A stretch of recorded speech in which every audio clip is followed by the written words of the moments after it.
The Supreme Court has sought responses from a National Investigation Agency (NIA) and the state of Manipur in a plea seeking an investigation into the killings of 10 persons belonging to Kuki community by CRPF personnel in Jiribam district last year.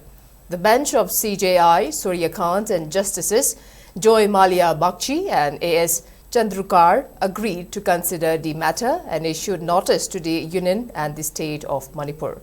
The bench passed the directions after briefly hearing the arguments of Advocate Viswajit Singh appearing for the aggrieved family members. The family members alleged that the victims were innocent and not involved in any extremist activities but were claimed to have been killed by the security personnel in an alleged fake encounter. However, the Manipur government had earlier stated that the 10 suspected Kuki militants were killed by security forces during an attack on a police station and a nearby CRPF post in Jiribam. The investigations into the incident were subsequently taken over by the NIA.